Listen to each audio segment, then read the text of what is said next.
UK regulator intends to start authorizing crypto firms in 2026.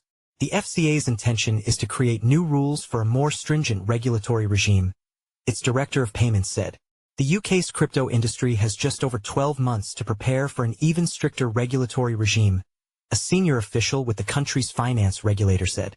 Matthew Long, Director of Payments and Digital Assets at the UK's Financial Conduct Authority, FCA, told CoinDesk in an interview that the impending gateway regime that is earmarked for 2026 will in fact be a new authorization regime for crypto companies.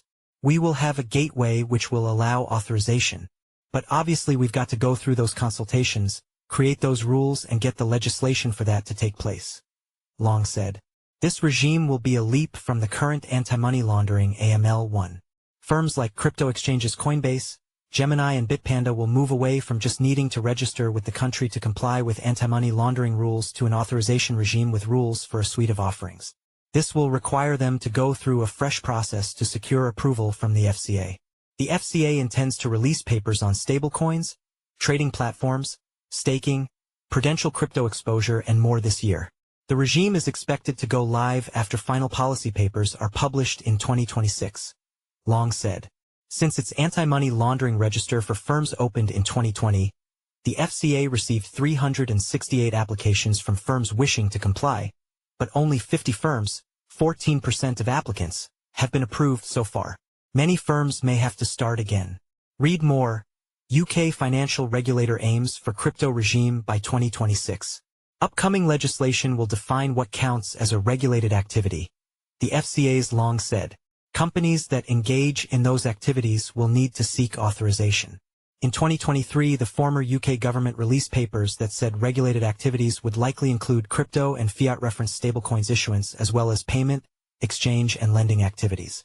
Stablecoins will no longer be brought under the UK payments regulations as set out in previous work, former Economic Secretary Tulip Siddiq said in November. The FCA plans to consult on draft rules for stablecoins early this year. What we're doing in terms of the stablecoins is we're making sure that we take the best from the current regulation that exists in TradFi, but stablecoins are ultimately unique, Long said. There isn't anything that is exactly the same.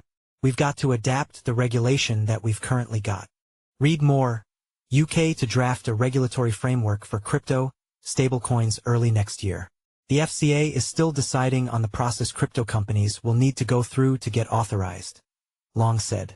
Long added that it was undecided what steps those who are already registered in the money laundering regime will need to take, but the new regime will come with wider permissions. So we'd expect that if you wanted the further permissions, you'd apply for them. Therefore companies may need to go through a lengthy registration process, even if they've already secured an existing license. We'll be communicating with firms about what the gateway will look like before it goes live. Our intention is to bring it live as soon as humanly possible, Long said, referring to the authorization regime. In formulating how it intends to move forward, the regulator plans to also look at Europe, which has launched bespoke legislation for the crypto sector, and the International Organization of Securities Commission's 18 recommendations. OSCO will soon be publishing a piece on how countries are progressing with its standards. Someone familiar with the matter said. It's a case of understanding and looking for best practice, Long said. Read more. UK crypto firms and regulator blame each other for industry exodus.